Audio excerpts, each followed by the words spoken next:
Welcome to episode number 20 of Facilities First, sponsored by Hero Facility Services. My name's Paul McCarthy. Today, I have a gentleman joining me who I not only consider a friend, he's a Marine, he's all around awesome guy.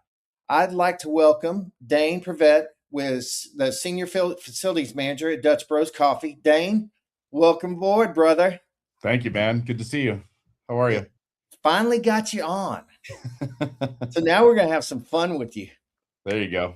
Love it. So I always start out with some rapid fire and just kind of break the ice because a lot of people don't like going on live. They're like, what am I about to do? What if I make a mistake? So we make mistakes. You know me. So first question, what's your go-to Dutch Bros order? I have been drinking an Americano with salted caramel and heavy cream for about 8 years. Really? I like a lot of them, or a Palm Beach Rebel. But yeah, that's my go-to coffee. Kind of light. I'll throw a little soft top on there sometimes if I'm feeling I'm not holding my weight when it comes to the dad bod. So we'll see how it goes. See how I feel that day. Yeah. By the way, I have to thank you because when we first started talking, I said, will you please get a Dutch Bros in Melbourne? Because my daughter is driving me nuts about it. Well, they moved to Boca. Now you're building the one in Melbourne. Now they want to come back and live here. So I don't know if that's a good idea. Got to be careful what you wish for sometimes, right? Exactly. So are you an early bird or a night owl? I am early. I'm not the best sleeper, so I get up pretty early in the morning. But that's a benefit of going to bed early at night too. But yeah, I tell my team whenever we're traveling together, I'm like, hey, let's meet downstairs at 8. They're probably going to get a text at 7 because I'm sitting there bored. So most of them know now, so they get ready. They know the routine, so it's pretty cool. I'm not built for those late nights anymore. No, sir. It's just something about it. No, so, I love it when it hits about 8:30. I'm like, oh, I'm close. So yeah, I'm about out of here. Bedtime's coming. It's right around the corner. Do you prefer pressure or purpose? I like purpose. Pressure, I think because of my history a little bit, pressure is not really something that I don't view it the same as some people, right? Mm-hmm. So I'm in the coffee industry. I'm not in the in an industry where people are living and dying by decisions. It's coffee. So I kind of lean towards the purpose side of it. I always feel like if it's intentional and thought out, I get more out of that. Pressure is something I think that people put on themselves, given the situation. And if you don't often make good decisions when you're under fire or under pressure, you can make mistakes. So I try to run with a little more purpose. I think about the things. If it's a little bit slower, it's a little bit slower. But if you got time to do it twice, you got time to do it nice. Yep, exactly. And that's a good segue because, by the way, thank you for your service. Thank you. I tell people all the time, when I was 18, nobody was going to yell at me, especially a Marine drill sergeant. No, sir. It's not that bad. Really? Yeah, you say that. It's funny because that's like the big takeaway is getting yelled at in boot camp. There's schools that I went to in the Marine Corps that I would do boot camp back to back before I would do that school again. Really? It's a lot. It's much harder. You have what they call gentlemen's courses that are hard, but they're not super intense. But yeah. I went to a school called Combat Water Safety Swimmer School. It was, I think, 3 or 4 weeks long. And I think other than the first 2 days, they try to drown you every day. So that's a little bit mental. So that was one of the schools. I would do boot camp back to back. No problem. 26, 30 weeks. Don't care. I would do it again. I'm not doing 4 weeks in the pool. That was miserable. 4 weeks of trying to get drowned. That just sounds like a absolute blast. Yet another reason. Yeah, it's invigorating. Like it gives you a perspective on life, like and a brush with mortality. So yeah, that's true. That's true. Pretty wild. What's one word your team would use to describe you? This should be fun. I reached out to one of my people. One of the gals on my team, she's a project manager. She's killer. And I said, hey man, I need you to answer this question for me. What's something that you would, this is how I had no answer. I didn't know how people view me. I'm a team guy, right? Yeah. So I often try to just blend in with the program, and I don't want somebody to walk up and say, "Oh, Dane's the senior guy." I That's not really my thing. It's about those guys from Dutch Bros got it together. They understand the program. Yeah. She said ride or die. So that's three, Kat. Like, what are you talking about? But she said this sentence that really kind of caught me off guard. So this encapsulates your unwavering commitment to team goals and a shared vision. You provide steadfast support during challenges, fostering a positive and inclusive environment. Your open communication style encourages collaboration, and you're always ready to champion bold decisions when it makes sense. You back innovative ideas, invest in the growth of your team, making a lasting impact on our success. That couldn't have been better, because how I don't, back to my initial, like, I'm a team guy. Yeah. When somebody that I said, hey, give me one word that describes me, that when they say that, I feel like that tells me I'm doing what I'm planning on doing, or I'm executing what I want to do. Well, it's That's like how I want to be. you and I just had a long talk the other day, and we talked about we're in our fourth quarter. Mhm. And so we're looking to leave impact and legacies with people. Yeah. And I think as you grow older, that's something that becomes more important. It's not about Oh, yourself. It's about what you leave behind. yeah. So that's It awesome. really is. I don't want people to go like, oh, Dane really liked himself. Yeah. Who cares? Nobody, right?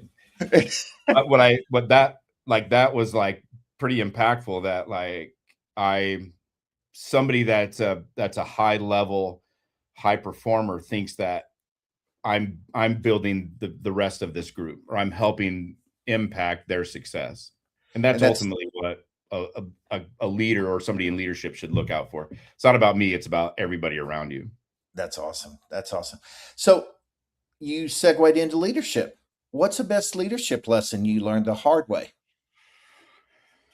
Uh I wrote this down. Um so there's kind of a so leading from the front is, it can be a bit of a myth, right? Like, I think that leadership's kind of in the middle. So like, and I can describe this as like, if you're on a patrol in the desert, or you have your 16 guys stretched out for a mile going across the desert. If you're in the front, leading from the front by example, you're not seeing what's going on in the back. You don't know what's going on.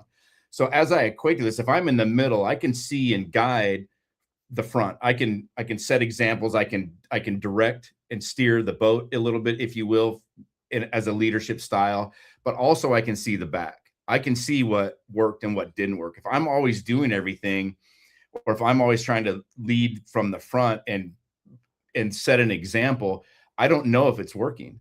But if you're in the middle of that and you're guiding, you're steering, but you're also watching the results, um, it's I think that that's a better level of leadership. You get out in front, and I've done this, and then all of a sudden I'm fixing everything, or I'm working on everything, or I'm painting the building when I have people that can paint the building. If I'm fixing the espresso machine and I have people, I'm not teaching them anything really.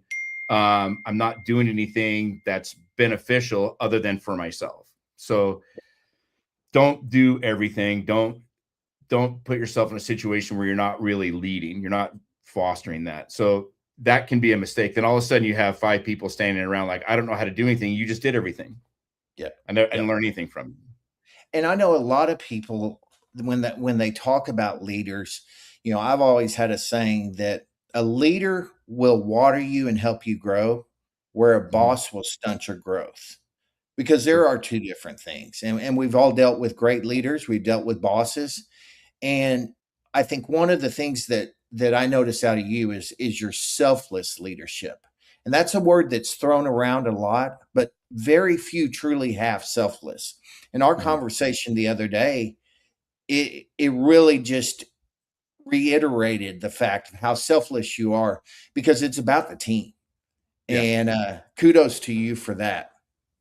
Thank you. So, for those that don't know you, tell everybody watching a little bit about Dane. Who is Dane? So, um, I was in the Marines. It's something about Marines. I always say that I joined the Marines. People ask, why'd you join the Marines and not the Navy? It's so I can talk trash to every other veteran the rest of my life, essentially. Uh, that's part of the reason. I came out of a small town in Oregon, and I had terrible grades. I didn't do good in school. I never made it on a school sports team. Got cut off every one. Was not much of an athlete, but I got tired of failing, and I was over it. Like there's going to be something that I'm going to do that's hard that is going to fix that, and that was the Marines. And then I found a lot of enjoyment. I was naturally a woodsman growing up, hunting and fishing and being out in the woods. So land navigation, all those things were kind of just second nature. I was a Boy Scout, so I could tie knots. I did all kinds of silly stuff, but it really segued into how it worked, and I actually loved it. I was given a lot of opportunity to go to some different training evolutions in schools. By the time I was 22, I'd been to 18 different countries, been around the world 3 times. So I just got to see a lot of cool stuff. I spent 20 years in the automotive at an auto body doing that kind of stuff, then 5 years doing insurance. It was the most thankless jobs ever. And I found Dutch. And it's actually a place people want you. So if you fit the mold of culture and selflessness and leadership, this place is amazing. I love being here. My wife's sister and her husband have 10 stores in Central Oregon, and I hated what I was doing at the time. So he's like, man, I could use a maintenance guy. And I knew nothing about it. I've known Dutch forever. I'm from Grants Pass. Trav used to come into my bar, sit and eat pizza and watch Cal football. So I've known Dutch. I had several of his people working for me. They'd work at Dutch in the daytime, and they'd come work it with me at night. But then I was like, I'll help you out for 6 months. We'll get some of these things fixed up, and then I'm out of here. Well, that was like almost 9 years ago. Wow. So I'm still working through that. But then I also run a nonprofit with a team of people. So we take veterans to DC every year to tour all the monuments and memorials built in their honor. We take them to Arlington to see a changing of the guard. We take them to the Korea Memorial, the Vietnam Wall, World War II, the Jefferson Memorial, Lincoln Memorial. I get them a private tour of the Capitol. I actually get the archives, National Archives, to open up an hour early to let my group in. You wouldn't think that you could call the National Archives and be like, hey, man, I'm bringing 58 people there. Can you open an hour early? And they're like, yeah, no problem, dude. But they did it. They've been doing it for the last 4 years. But I've been doing that since went on my first trip in 2015. And I don't volunteer for anything. I was in the Marines. You get voluntold. You never volunteer. You get to do stuff that's kind of a volunteer, but it's not. Yeah. So I don't volunteer. If it's coming my way, I'm going to get it anyway. But this is the one thing I volunteered. I did it in 2015. I've been doing it or been involved with it since then, and I love it. Awesome. It brings me a ton of joy. I've taken about 325 guys over the last 8 years. We had a 2-year lull during COVID. But you change their mindset on the country. They get to see things that they probably have never seen. And we give them a big welcome home party at the end, which they never got. I mean, as you know, Korea and Vietnam era guys are about all that we have left that can go on these trips. And they didn't get a welcome home, Korea or Vietnam. They got quite the opposite. So yeah. I get to provide that. It's pretty awesome. Well, thank you for doing that. You know, I worked in the veteran nonprofit world as well. And I think one of the things that we don't realize is the greatest generation, even the Vietnam and the Korean guys, they weren't treated like our veterans are now. No. And I've if you have not witnessed an honor flight, it is one of the most special and emotional things Mhm. that I've ever seen. And so, thank you for doing that. Thank you for that selfless act that you're doing. Thank you. This is my So, 10th trip. September is my 10th one that I'm running. where's my invite? Man, geez, I would love to take everybody. You have to see it. You have to see this. Going to DC is great, right? Going to DC through the lens of honor flight is a completely different experience. And it is emotional. You would think at the amount of times I've done this, it would not emotionally affect you. I cry every trip. I don't care what people say. I'm a big baby. Who cares? I'll cry about it in the next life. However, it's crazy. You go through the airport. I'm taking 50 veterans this year, Wow. 50 guardians, and 10 staff. And when we go through the airports and everybody stands up and is clapping, these guys don't know how to act. The last time they did something with the military going through the airport, they might have got something thrown at them, or gum thrown at them, or spit at, or flipped off. You don't know. But when they come through with us, with my guys, my team, they're blown away. And I cry every time. I don't care. It's what it is. I It's tough, agree. dude. When it comes to our country and our servicemen, I'll cry every time. Yeah. So we kind of touched on Dutch Bros and kind of why you chose Dutch Bros. Everybody in the industry knows about Dutch Bros and their culture, and it is one of the strongest cultures that I have seen. So a lot of people talk about culture. Mhm. We all know that. But what does it really look like when culture is real? So as an example, I can go to, when I'm at HQ in Arizona, I can walk by our chief development officer's office. If his door's open, I stick my head in and I'm like, "Hey, what's up, Brian? How are you today? How's it going?" It's genuine relationships. They're authentic. I haven't done it to CB yet. I might one of these days. Christine Baroni, our CEO, but it would give the same thing. I could walk and tap on her door. "Hey, CB, how are you doing today?" And she'd be like, "Hey, how are you today?" And it's genuine, wants to know what I'm doing. That's real culture. We did a Better World conference in Arizona, or sorry, in Las Vegas, and Simon Sinek, I think is his name. Mhm. He's a Yep. speaker and an author, great guy. He was blown away by the amount of people that would come up when they would get called up on stage to talk story with Trav. When everybody was done, they'd get up and give Trav a hug. And he stopped about the fourth time it happened.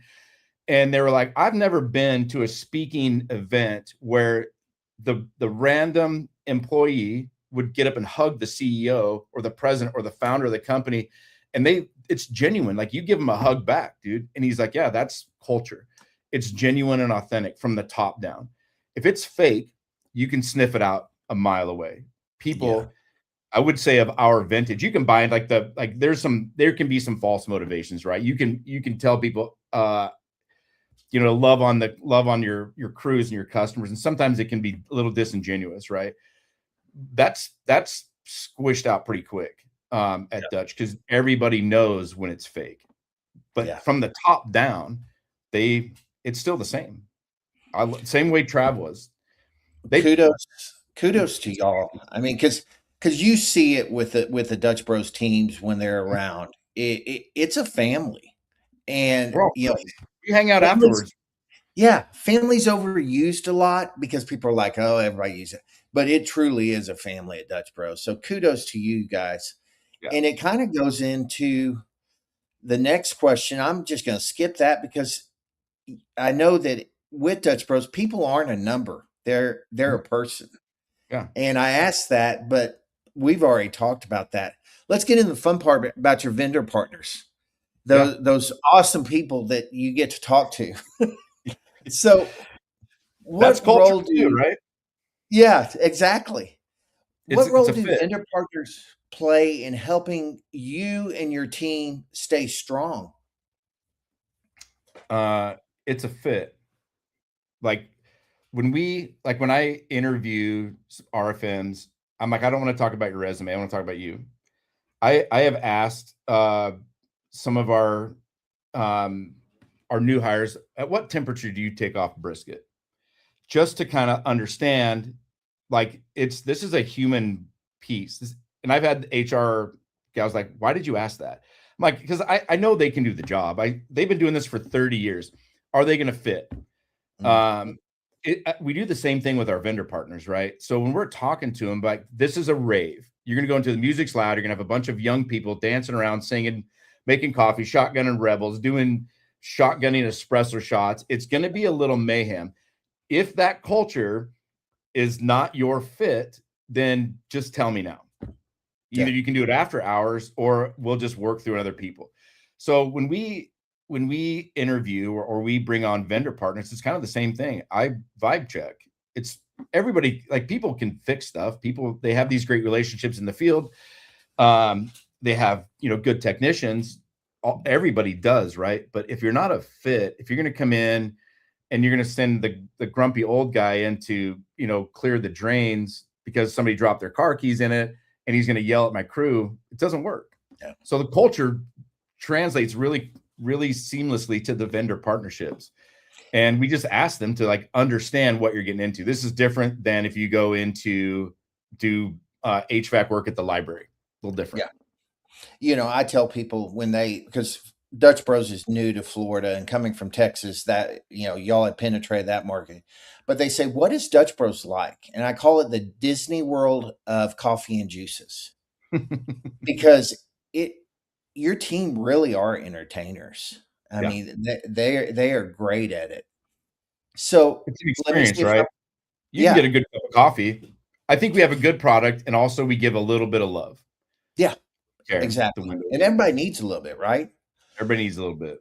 So let me see if I'm right, and somebody's going to kill me because I'm from Texas if I miss this. 175, wrap it and put it in a cooler for 3 hours. 75. That's 175. 175 for how long? 3 hour, wrap it for 3 hours in a cooler. Yeah, might be all right. Definitely gotta. I do a little bit. I do, like, I'll cook it till it hits 202, and then I wrap it, and I'll put it whatever time it took to get to that temperature. When I wrap it, I will put it in the cooler for half of that time. Oh, okay. So if it took 8 hours, I'll put it in the cooler for 4. Took 10, I've goes tried in that there next. for 5. I've tried that. So If it's what crap, let me know, or don't. I'm blaming on you. I just want If I to ruin $100 brisket, don't call me. I'll just yeah, know. I'm not going to get prime. I will Yeah, get the lower tier. yeah. So I'm going to ask you something just to look inside Dane a little more. What's driving you personally right now? And then answer what's driving you professionally. Um, Personally, I want my kids to know. I don't know. It's kind of like you want your kids to know, when they talk about their dad long after I'm gone, that they still talk about you for whatever, if it, hopefully it's good. Hopefully it was because I invested in memories versus gifts. And that's what I want them to talk about. So I try every day to give my kids some sort of memory of something. And some of it could be harsh a little bit, right? I mean, some of it could be life lessons that at 13 years old, my son maybe not really ready for. Yeah. But if I don't start now, I'm not gonna start. So I personally, that's my since my kids have come along in my life, that's been my number one driver. Um, so professionally, a little bit the same. I want people to know in 20 years at Dutch Bros, when they're looking back at the people that were influential, like Aaron Harris, right? I'll never forget that dude. He was our senior VP of construction, real estate, and development, way up the chain of my boss. I'll never forget him in a million years. I've had a lot of other jobs. I couldn't tell you who I even worked for, but I'll never forget Aaron Harris. Just an interesting guy, just how he spoke, how he talked, how he made me think about how I carry myself. And um, I'm not as confident as in he's a master of his craft, but confidence in how you speak to people and how you talk and how you carry yourself. Professionally, I want people to say, like, I learned a lot from Dane. Like maybe some of the, the younger coordinators at this point, maybe they're coordinators, and by the time I'm gone, like, hey man, Dane taught me some things on his way out. And it's kind of like you said, we're kind of in the fourth quarter. I want them to be successful. Don't learn from, I'm sorry, learn from my mistakes. Don't make the same dumb mistakes and then be like, oh yeah, I remember. I want to tell them the oven's hot now. Yep. Don't touch it. It's like I tell my boys is I can leave you $1,000,000, but you'll spend it. But if I Mhm. leave you a legacy, you can't ever spend it. Right. And that's that's the fourth quarter we're in. Yeah. So I end every show with the last two questions. So the first one is, what hill are you willing to die on, either in facilities or life? Um, just being um, in both, right? People will talk about you after you're gone. I think that's the most. I think that's the biggest thing. I don't care about today. I think I would. It would if I was a ghost and I come back and people are like, man, that guy was all right. Hey, he was cool. Or at my funeral, like, I like that dude. He was, or in the professional, he was a hard worker. That's That would be awesome. cool. That's That's really professionally. He was a hard worker. Two, he was a cool guy. I liked him. He was all right. awesome. So, All right. So here's one that's going to boggle your mind. What is one question I should have asked you, but I didn't know I should ask you it? um, I don't know, man. I don't ever. People don't. I don't. Other than a handful of tattoos, people don't generally know that I was ever in the military. So you sniffed that out a while ago, and we talked about that a little bit. But I think probably one of the things I'm really proud of is the honor flight, and you picked up on that, and you knew about it. That's one of the things I'm super proud of, being able to take those guys to go see things that they wouldn't ever see. It's probably one of my happiest things. Like I've been doing it for 10 years now.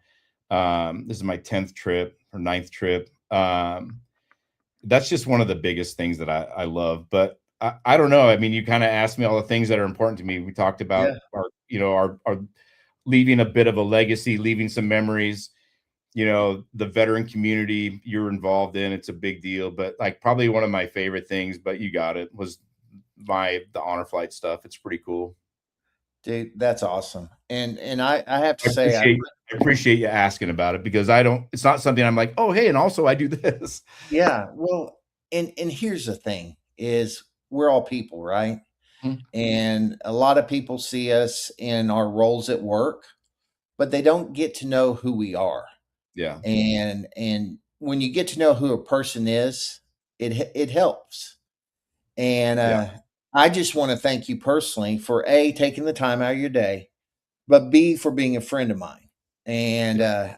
once That. again, I appreciate your service, and I look forward to talking to you more in the future. Yes, So, sir. with that, we're going to bid adieu to everybody. And thanks for coming on the show. And we'll see everybody next time on Facilities First. Bye. Take care.